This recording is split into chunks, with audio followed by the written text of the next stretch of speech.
I'm setting him up for the future, to make sure his life is even better. So if he wants to be a nomad, you got all the skill sets to do it. You're listening to the Thought Card, episode number 15. Hey there, guys, and welcome back to another episode. Today, we're going to be chatting with Daniela Gibbs. Daniela Gibbs is a single mom who travels the world with her son. Together, Daniela and her son have embraced a nomadic lifestyle and started their journey living abroad in Thailand. One of my biggest takeaways from talking to Daniela is that, a lot of us may feel like travelers are either single people or you see a lot of families who are traveling, but there is a narrative for single parents who want to travel with their children. And I really appreciate that Daniela is inspiring parents to travel with their kids and informs them of the possibilities of achieving these goals through sheer will, desire, and determination. And you know what? Daniela is the author of the book We Travel To, the resource guide for keeping your children educated while traveling. So in this episode, we're going to talk all about how to educate your kids on the road. And I think you guys are going to find this super, super insightful. So without further ado, let's dive in. Welcome to The Thought Card, a podcast about travel and money, where planning, saving, and creativity leads to affording travel, building wealth, and paying off debt. We are the financially savvy travelers.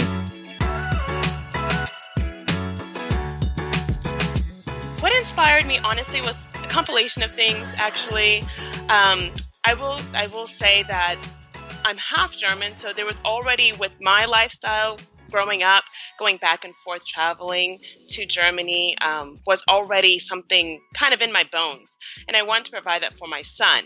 But then once he went to an IB World School, I just kept thinking to myself, I'm like, man, wouldn't that be amazing if I can just bring the world to him instead? I've always admired other parents who did like an unschooling or a homeschooling method and everything of such. And just from a lot of the different things that were going on in the States, from social issues to racial issues to everything you could think of, spiritual reasonings, educational reasonings, it just kept fueling this desire to just show him the world and just break the mold.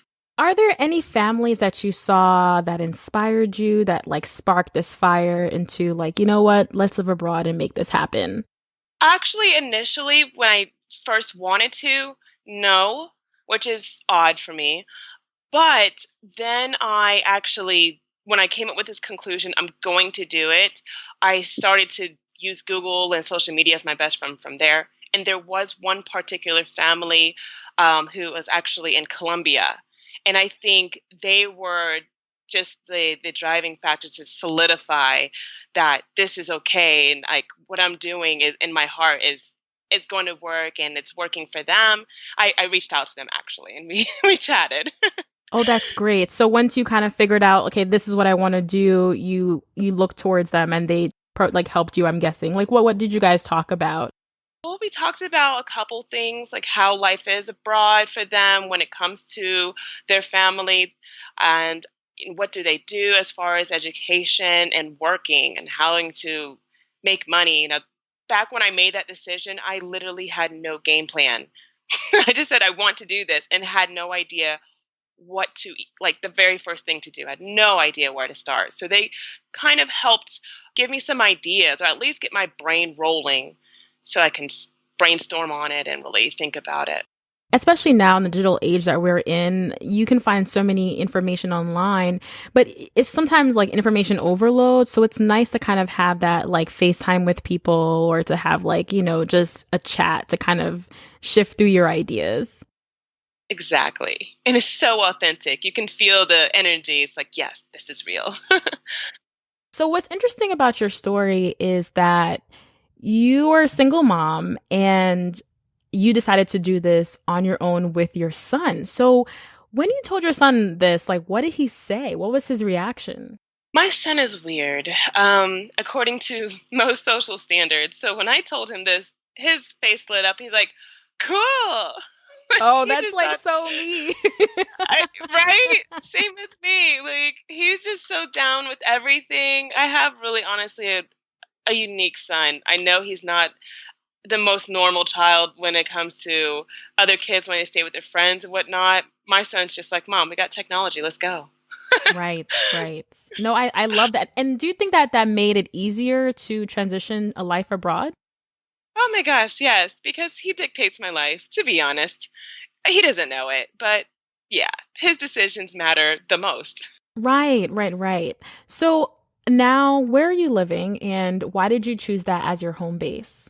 I'm currently living in Thailand at the moment, and it wasn't actually initially my first place I wanted to go. I wanted to go to Colombia first, not necessarily based on the individuals I found before. That's just where my heart thought I should go low cost living.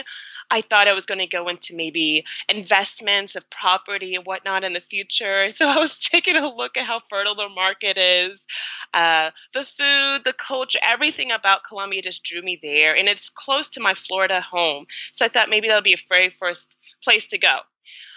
But then they voted no for peace. And during that time frame, it was like in October of 2016, and I don't know, I just had this feeling, according to the news, that they might have a civil war that's going to break out any day, and I didn't want to leave my own political strained country to go to another. And Thailand kept hitting my radar, so it moved from third place quickly to first place within a week.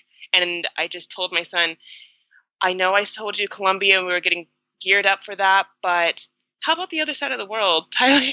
And I don't know. We just took that leap. It was pretty crazy. And Thailand gave me all of those factors that I initially was looking at in Colombia. There's still low cost living, the cultural immersion, and the beauty aesthetically, and of course, fertility of the market in case I did go that route, which I'm totally did not go into the investing route, by the way.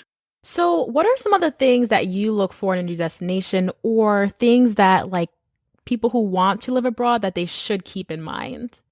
Oh, I definitely think that paying a little bit attention to maybe where they stand politically is quite important, but not, I wouldn't say it should be the overbearing reasons for anything, because a lot of our outlets when it comes to the United States is through the news, and a lot of those are sometimes exaggerated or just I'm not sure, or it's just not completely all truth. But I definitely think that's important when you're traveling, especially with your children. Safety comes first, and definitely looking for places where they have that strong culture immersion, like family ties and everything. I just think that's really important, at least for your very first go around, because you can easily go into a culture that's going to accept you and treat you almost like family and not necessarily an outcast. And then, of course, low cost living, at least at first, until until getting your feet wet into that type of lifestyle. And that's exactly what I needed to do. Right. I understand that. And financially, it sounds like also like a low risk destination, not only for you and your safety, but also financially, you want to be able to kind of, take some risks, but not fall flat at the end of the day too. So I really appreciate that. So besides Thailand and Colombia, what are some other destinations that sounded interesting to you at the time? At the time, Indonesia was on my radar, actually. New Zealand, which is complete opposite. Yes, I love that. Super expensive though, like opposite side. Yeah, it is like when everything I just mentioned with like low cost living, this and the other, that pretty much doesn't completely apply there. But I mean, New Zealand was Is New calling. Zealand, It's New exactly. Zealand, yeah. Still, I will get there one day.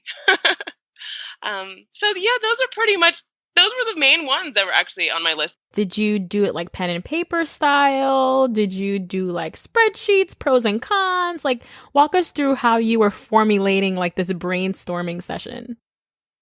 Oh, it was definitely pen and paper, and not because I don't use spreadsheets as well. I do have this thing. I love the pen. It's like my best friend actually. So I love writing, and I wrote it all out. I literally took a ruler and made graphs, everything we can easily do on on our computer. I did it by hand. And I did. I did pros, cons, listing potential cost, and I mean every single thing. But the funny part about doing all of that, how much did I truly apply, was the real question, and none of it. It's, I mean, it helped me, I think, choose for sure my destination. But as soon as I set sail, I don't even think I have it with me, or I forgot that I have it, and it's probably in one of my stacks somewhere. I don't even look at it. Can you tell me, like, did you involve your son during this brainstorming session? Like, how collaborative of an effort was it? Not quite as much, because he wasn't really bringing anything to the table besides, cool, sounds good. All right. Like, that's my son. He's enthusiastic to science, and anything outside of that is kind of like, all right. Cool, mom, sounds good. Okay, I'm all alone in this. Yes. Do you feel like that helps? Because I know for me sometimes, let's say if I'm traveling, let's say with friends or something, sometimes like them not helping me decide is like, oh, it's so irritating. Or did you feel like, you know what? Okay, I'm going to make a decision and we're just going to do it and that's it. There's definitely pros and cons to both, and like not having complete help with the decision making, I would argue. But at the end of the day, it works out best, because the same things when we apply it to maybe traveling with our friends. If anything changes, like, oh, they're more interested in doing this, they want to shift, and it might come to that point where it's just a complete disagreement on desire for this entire idea.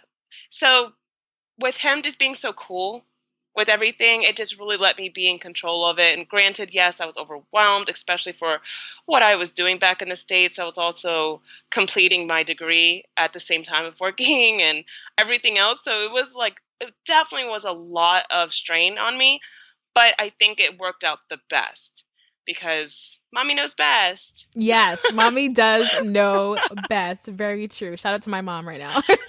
Yeah, exactly. So, okay, for example, like, can you tell me some of the favorite things that you enjoy about living in Thailand? And I also wanted to say that, is life really like a vacation, or is it like regular life, like day-to-day life? Oh my goodness. I love that you asked that question, because people swear, especially looking at social media, they're like, oh, you have the best life ever. I work. I truly work.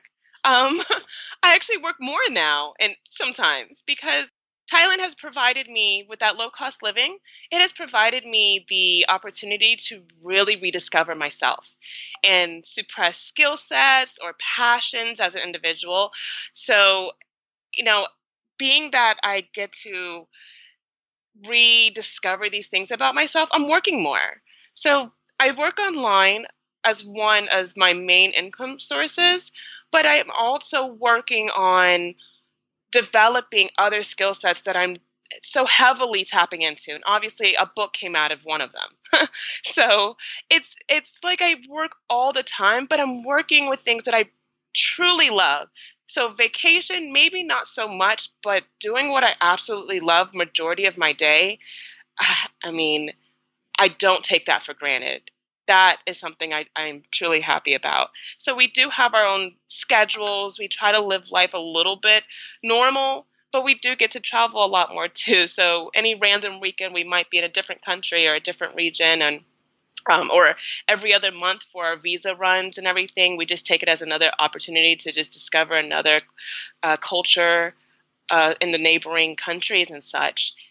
So I guess that's where we vacation a lot. How about that? Yes, I love that, because I feel like in the States, it's like, especially if you work full time, you're just kind of like always strapped for time, and a lot of us, our passions are suppressed. Or let's say we want to pursue something as a side hustle, it's like that's also eating into our family time. So time is always of the essence. So I love that now that you're living in Thailand, you're able to pursue your passions, and it sounds like you're a lot more productive too. Absolutely. As well. Absolutely. Yeah. All right. So what are some of your favorite things about living in Thailand? Besides that, that was actually one of my favorite things, is that I get to have this time for rediscovering myself, evolving individually as well as with my son. Thailand has provided that for me. back in the States, we just really didn't have very much time for each other. But, and that's just because of the low cost living. I mean, honestly, I don't need to work tirelessly to provide for us and still be able to give us everything that we like. Thailand is, I think, a really great place for people to at least start with, just because it's not super extreme. They have the culture right there so that we can be completely immersed and learn from it and develop. But at the same time, they're still very modern in every way possible. So we can still go and engage in things that we absolutely love if we want to be a little bit Western and have some Western food, or go shopping with their gigantic malls that are, I think, better than majority of our malls in the States, by the way.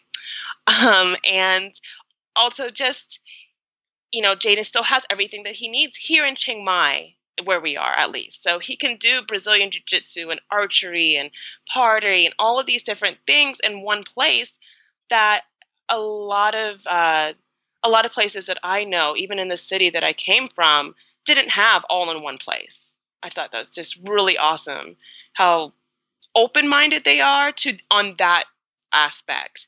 So everything's just right here for us. So on the opposite side of the coin, what are your least favorite things about living in Thailand?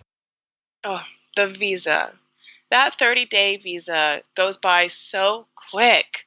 And honestly, when I first thought about it, it's like every 30 days we'll just leave to a different country. Perfect.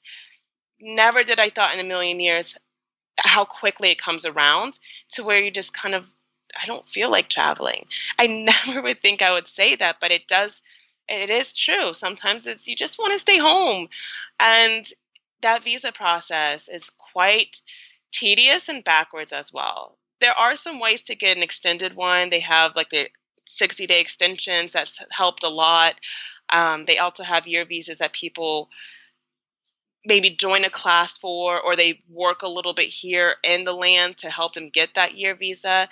Those are always options. I've dibbled and dabbled in all three, but at the same time, working in Thailand to get that year visa for me was not quite conducive to my goals. So it's the visa that really, really hurts me there, and also just some of their way of life. I swear it reminds me maybe 1960s or 70s if I was around during that time. There still many things about them. They have all the technology, but yet they want to keep paper trails. And the paper and the plastic amount that they use is really bothersome for me. It's just excessive. And, if you don't have this one tiny little piece of paper that said that you're entered the country, you're fined. And it's a little bit, I don't understand, because it's in the computer system. They can see everything, but they're just really, really stuck on some extremely outdated methods. And they're probably one of the only countries in this entire region that's like that, actually. Very, very interesting. Can you talk to us a little bit about what visa that you're referring to and what you're on right now, and just a little bit clarifying for the visa process? It's the tourist visa. So being a U.S. citizen, we automatically have a 30-day visa for free. Every 30 days, you must leave the country and come back. It used to be unlimited, just easily cross the border by land, and they have border runs all the time, is what we call them, border runs, through a bus or agency that just takes you across the border and turns back around the same day. But they've changed so much, and it's consistently changing. It's getting a little bit more and more difficult to where we can only do that twice a year now. So every other way of leaving the country is through flight. That can add up pretty quick. Right. So are you budgeting for travel now that the visa this visa requirement, it's kind of like you have to built in travel, Yeah. Right? Mm-hmm. Yes, absolutely. So my expenses that I try to keep myself on a budget on includes that as well. And sometimes I'm lucky and I don't need to necessarily leave, and I can just go extended across the street at my immigration office. And then sometimes, no, I just got to leave. Most of us nomads go through. This is not just specific to me. And you'll just have to leave that day. So, of course, that's going to be the most expensive way because, let me book a flight the same day. Mm-hmm. Times 2 for me and my son. Yeah. I now, trial and error, have to keep that in my budget. You have a system. You have a system for it now. Yeah, exactly. It's interesting because like I read a lot of blogs, but I've never heard about this visa requirement. I guess I don't know. This is like really fascinating to me. I can't even tell you the amount of people who've gone through that at least once. It's kind of like you're really a Thai nomad if you go through this. It's our initiation process, I promise. So if I'm understanding this correctly, if you overstay your visa, you get a fine. It is. Here's 500 baht per day. 500 baht is about $15, 15 to $18 depending. So it's not the worst thing ever, but that's $15. It's an inconvenience. Yes, it's an inconvenience. And when you break it down to Thai money, to Thai living, I mean, that's countless meals right there. Which is a great transition to my next question for you is living in Thailand really as cheap as they say? So give us the dirt. It can be. It absolutely can be. I've lived in 2 regions in Thailand. My very first year was living somewhere called Phitsanulok. Don't look it up. It's just middle of nowhere. But I lived there for an entire year for my own personal reasons. It is definitely more affordable than, say, here in Chiang Mai where I am, which is a lot more larger of a city, as well as so many of us come here. So here I pay twice as much for my rent versus when I did in Phitsanulok. Now, let me throw this out there just to show you how low cost it is. When I say twice as much, my rent is still only about $300 total. So Phitsanulok, I was only paying $150 for rent. Very nice place, 2-bedroom, 2 stories, house.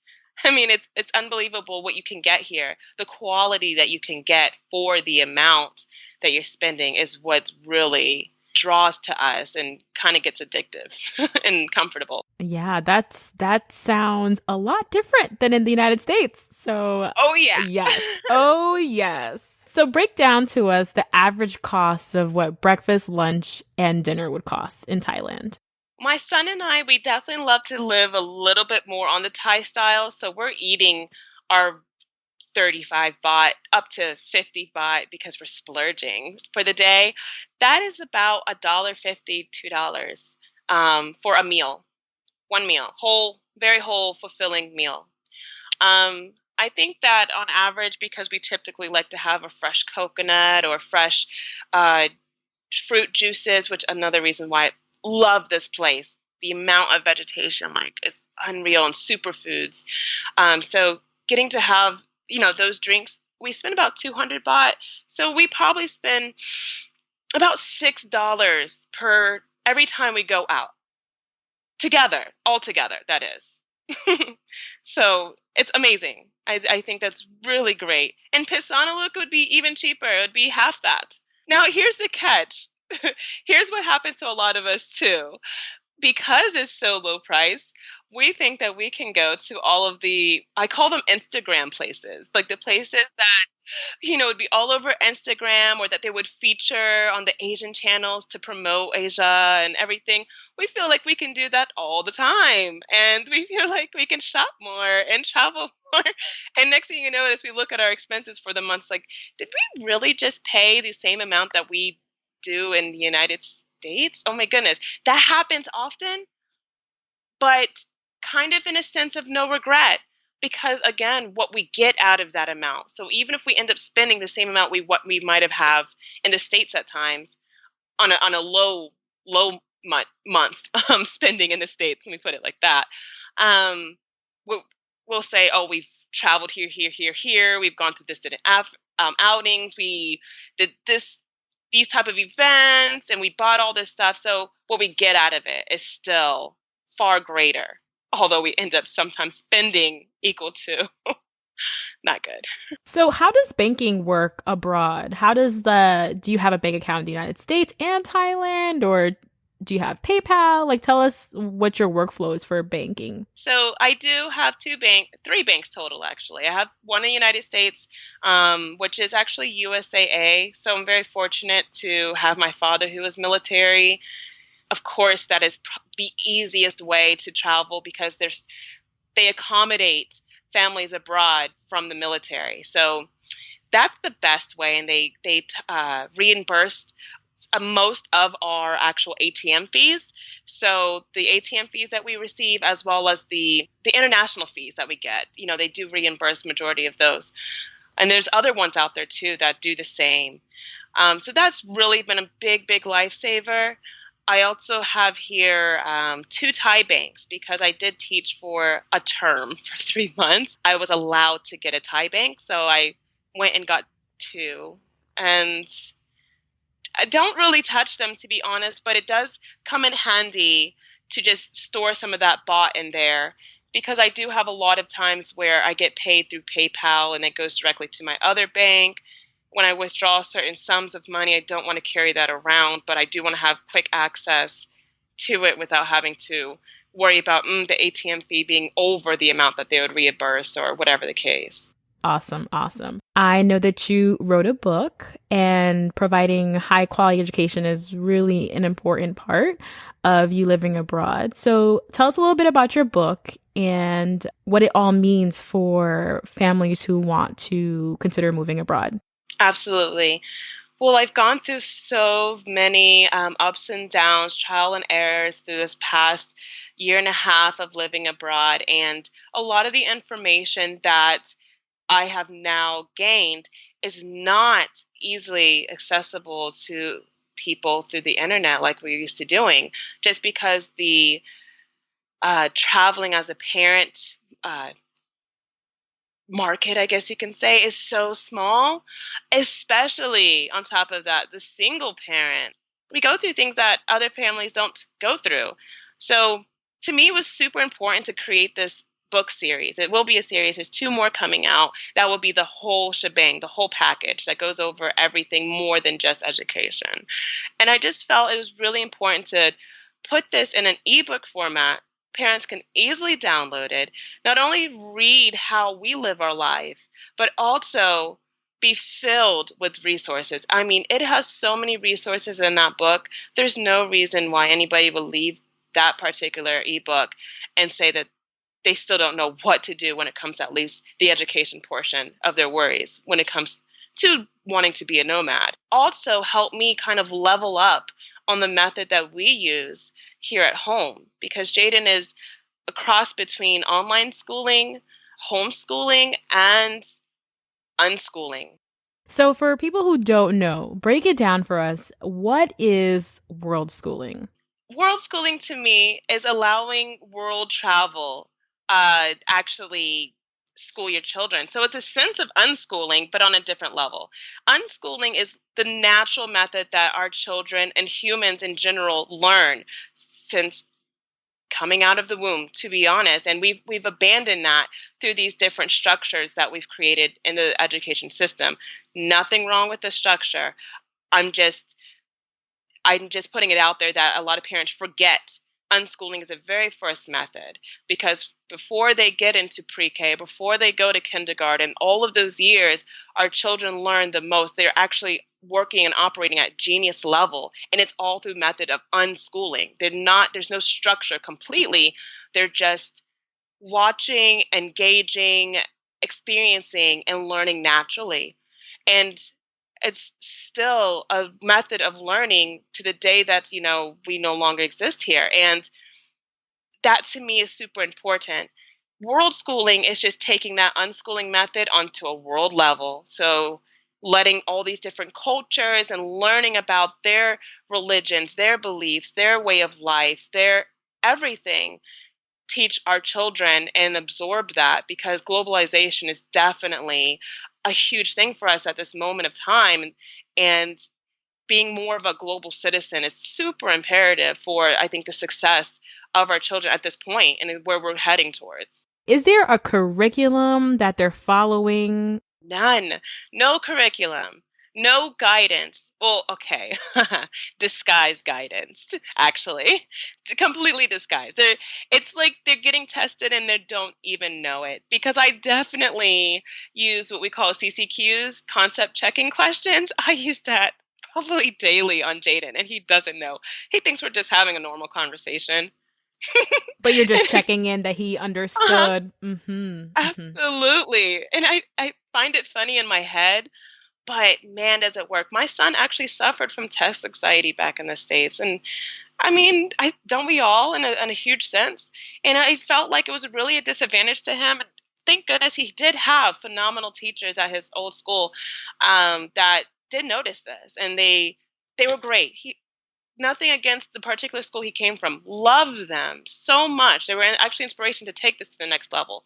But at the end of the day, there's just some things that are completely out of their control, which is another motivation, a huge, probably 90% motivation for this way of life that we're doing.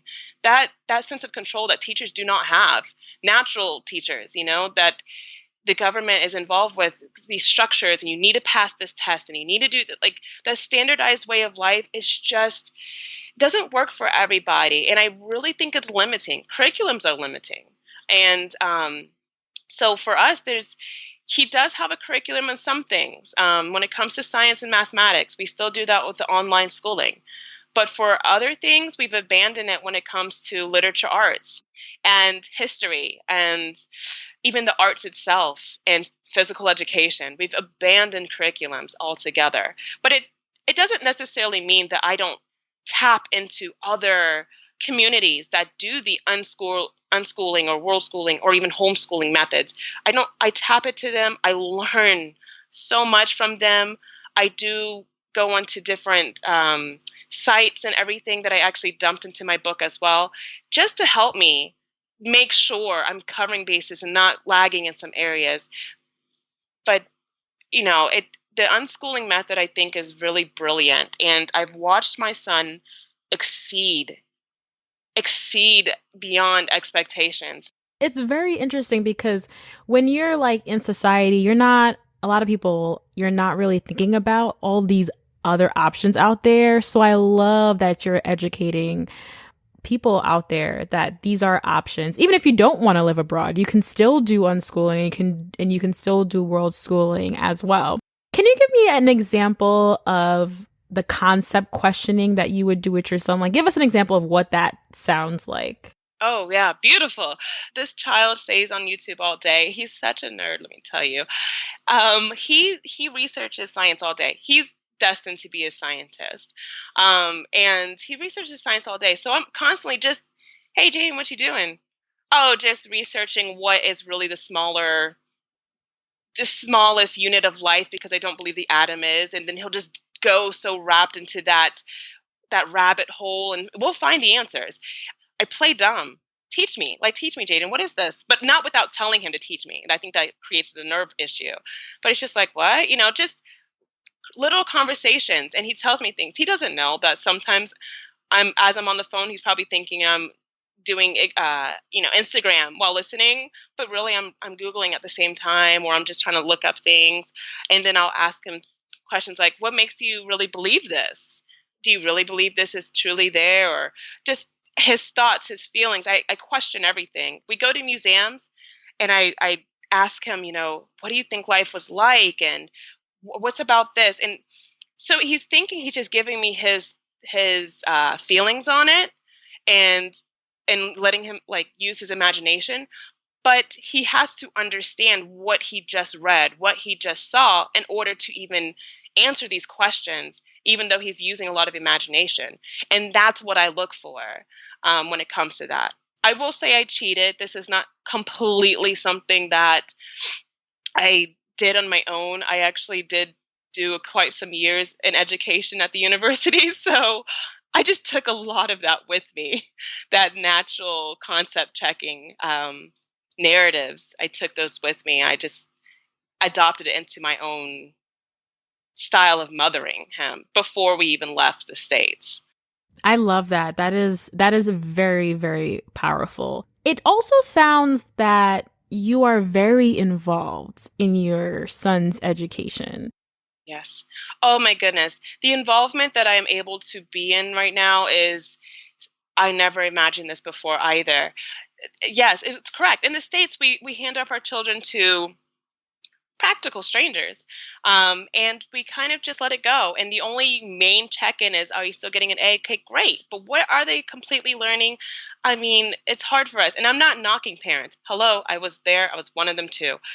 It's just our way of life. We have to work quite often. A lot of us, especially single parents, maybe sometimes two jobs, and we get exhausted. And then we don't want to interfere with that family time, a little bit of quality time that we are allotted by.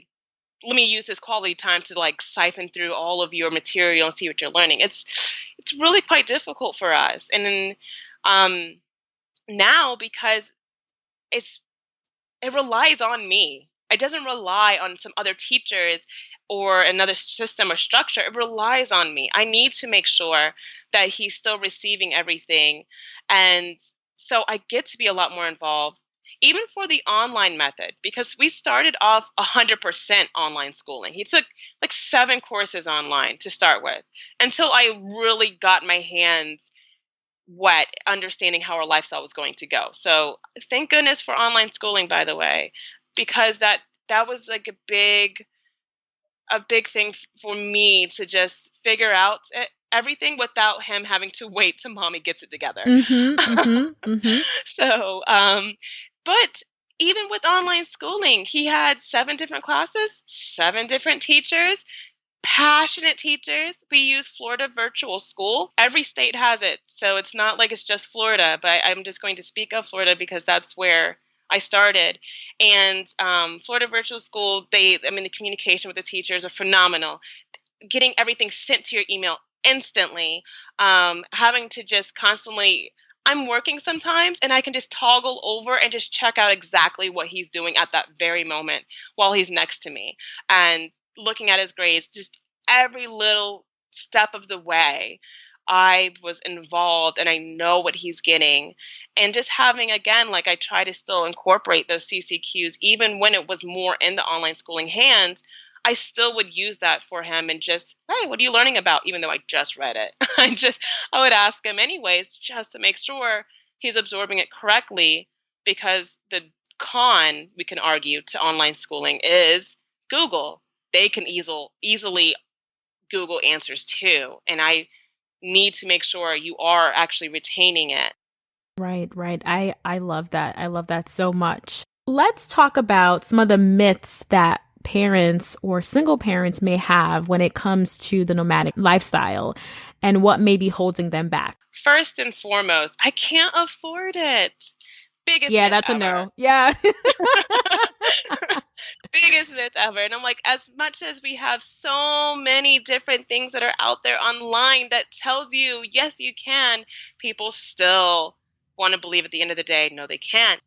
I mean, you take your skill sets, you apply it online. If you feel you don't have digital skill sets, I promise you'll find it's in there. It's within you already. There's something for you online. And with that, there's those means to provide yourself with income. But because if you at least focus on low-cost living areas such as Thailand, such as South America, and other places, even Europe too, for those who really just want to go to Europe. That's where we're actually heading next, by the way, 3 weeks. So there's other places where it's very low cost, and you do that. And when you start being a little bit more minimalist, that's another thing too. Getting rid of those ties, those attachments, and living in the ego, getting rid of those social constructs and trying to meet up to the Joneses, like getting rid of that, which naturally happens the moment you step foot outside of your home country anyways. And it's just, you realize you have a lot more money in your account, even if you're not making half as much as you used to in the States. So therefore, you can afford a lot of these different lifestyles like traveling. And when you live in a place that has a great airport, like for me, Chiang Mai is an international airport and so is Bangkok. You catch these like $50 flights somewhere. It's unbelievable how low cost everything is. And you can easily explore an entire region. And that's actually how we live our life too. We're here in Southeast Asia, so let's finish Southeast Asia. The next place we're going to go, we're going to conquer that region and so forth. So it's not like living in the States and having to travel there and travel back and paying thousands of dollars for flights every time. That makes a world of a difference. Yeah, I think affording is definitely a question or a myth that people have. And I always say if there's a will, there's a way. And you should also think about having a plan. You know, it might not be something that you're financially ready to do right this second, but if it's the right option for you and you've done your research, then you could work towards it. So I totally agree that don't let the finances hold you back. And Yeah, I love the fact that you also talk about the low cost of living, because if you're living in a low cost destination or country and you're still getting paid American dollars, you have a very wide gap. oh yeah, So, and also if you like moved, let's say to Thailand with savings, that's also again hedging your risks. So you're just absolutely. putting yourself in a very good financial situation. And that's actually what we did too. I actually, when I decided to do this, I gave myself a year and I did something called a 52-week savings plan that I structured myself. I mean, I stole the concept off of Google as well, but I tailored it to my affordability and everything. And so it just mindlessly was able to just come out of my check. I set it up and everything to just put it to the side, can't see it. So when it was time for me to take that flight, um, to Thailand to move abroad, I had that nice chunk of savings that I actually ended up forgetting that I was doing. Automation is really a great way to save. So I cannot recommend automation enough. All right, so you kind of gave us the hint that you were going to be moving on from Thailand. Where are you headed to next? We're actually going to Germany, which, of course, is opposite of what I've mentioned of low cost living. But being that I am half German, we're just going there. Our plan actually was to get back to South America. I'm so obsessed with that continent. But we're going to Germany because I introduced my son over the winter. Um, we had some discrepancies up for about 11 years when it comes to getting his passport. So he's fairly new, like maybe 2 years deep now, about to be 3 years deep into the travel game. But this was my very first time able to bring him to Germany. He fell in love. And this is one thing, too. I think when it comes to having a child abroad, he's not lacking anything like social or educational by far. If anything, it's exceeded. There's nothing he's lacking in, but at the end of the day, he's still a child, and having that family is so important. So I figured, what's a good medium ground that we're fortunate to have? Germany. We'll go to Germany. We're going to live with, not with actually, but we're going to live very near our family and in a very low cost town. And so we're still going to have all of the things that we have here for the most part, but he will be just a really quick walk, bicycle ride, and some of them maybe a quick 5-minute train ride to my family's house that he can just be with and have that for up to a year while we finish Europe and all the places we haven't gone there. Right. And I love that you guys have the flexibility to do that. You're able to move from Thailand to Germany, be close to your family for a period of time, also travel within Europe because you know Ryanair has awesome flights and it's super cheap and affordable. So that's so inspiring and I love that. I love that you're also able to take your son back to your culture roots too. So and I'm sure he's going to be learning so many languages after all of this. Oh yeah, he definitely has a workable Thai language under his belt. He was learning Spanish for majority of like his grade schooling, and when we were going to move to Colombia, we upped that. We were just like, let's do an app like Duolingo every day, and now he's doing German. He's been doing German now since winter, and so that's another reason too. We're actually our goal is we won't leave there until we learn it fluently because I'm also suffering from a guilt complex that, oh, you're German, you can speak it. Yeah, about that. So that's just where we are in this day and age. That's where we're going to be for a long time. And I'm setting him up for the future, to make sure his life is even better. So if he wants to be a nomad, you got all the skill sets to do it. If you want to go to college and be in one place, designated place, awesome. Your resume is already strong because of your global access, your language is under your belt. I mean, the way that you can articulate so many different things this is for him. I mean, 90% of everything I do is for my son. So that's the future. Thank you so much for listening to another episode, guys, of the Thought Card Podcast. It means the world to me that you're listening to inspiring stories from other travelers from around the world who are doing amazing and brilliant things. Now, if you're interested in connecting with Daniela, you can head over to her website, We Travel To, and that's the number 2, so that's TWO. So that's wetravel2.com. Or hit her up on Instagram at WeTravel2, that's the number 2, TWO. And definitely, if you're interested in checking out her resource guide, you can definitely purchase her book, We Travel To, like the number 2. And I love that because she's just really calling all parents, like you can travel too, guys. And that is an amazing message. All right, guys, I can't wait to see you in the next episode. We're going to talk all about currency. Why is currency, favorable currency, important, and how it's going to be able to save you money. Until next time, bye.